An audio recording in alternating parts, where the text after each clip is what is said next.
If any man worship the beast and his image, and receive his mark in his forehead or in his hand, the same shall drink of the wine of the wrath of God, which is poured out without mixture into the cup of his indignation. And he shall be tormented with fire and brimstone in the presence of the holy angels and in the presence of the Lamb. And the smoke of their torment ascendeth up for ever and ever.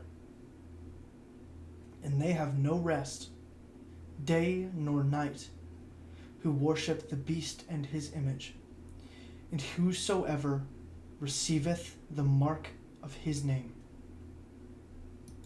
Now on to the script, which has, after writing it, counted 666 words. If I was the Antichrist, the first thing I would do is study religions as much as I can, and then I'd become so infatuated with them that literally nothing can make me doubt them. I'd become so perfect at rationalizing my own belief, attacking it from every angle: religious, dogmatic, secular, doctrinal, and even logical. When I finally feel satisfied that I've proven the existence of a god or gods to myself, I'd start consulting the help of those gods in order to push my spirituality to its limits. When I finally get the help that I'm looking for, I'd use it to gain political power and social. Everybody would love me. Sure, some would hate me, but I'd mostly radicalize those who love me and make insignificant those who don't. There was always one specific set of religious teachings that I was so infatuated with: the Jewish teachings. There was this old guy named Jesus Christ about 2,000 years ago who everybody claimed said fulfilled the messianic prophecy. Yet he didn't rebuild the temple, at least not physically. He didn't destroy and subjugate the enemies of Israel, and he sure as hell didn't bring them all to the same place. So I decided, I'm going to be that Messiah. I am going to become God. I decided to make my way all the way to Israel in a time of great war, and then settle that war, using my sharp charisma and, of course, my help from spirits along the way. I'd make a really close friend, and that friend is loved across the world, super famous, but he vouches for me at every step of the way.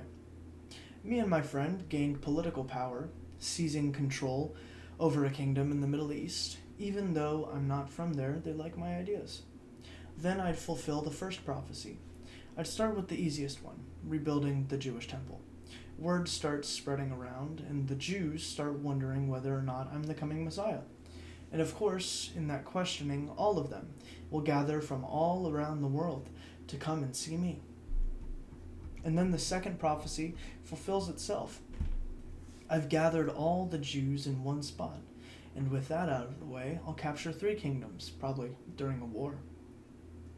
And then, during a great meeting, I'll forcefully take over 7 more. Now that I have political power, my great friend can go all around the world vouching, and then before we know it, I have the power of the entire world at my hand. The ability to bring peace to every nation, and now the Jews really worship me. They raise me up as God. It's said that the coming Messiah and God are of one flesh, so I dug into that. I didn't know my dad or mom, so why not? The Christians, specifically, and some scholars, start calling me the Antichrist.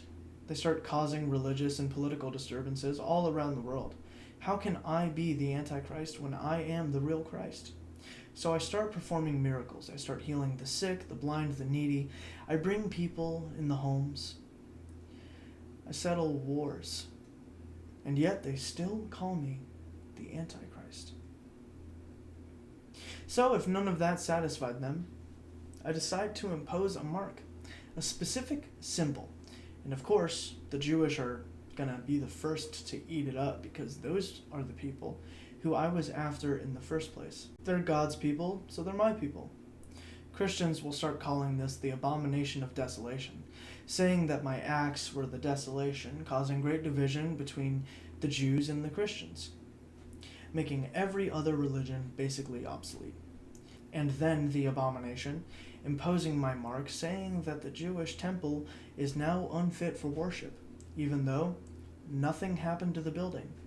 These Jews were just pledging their undying eternal souls to me, God,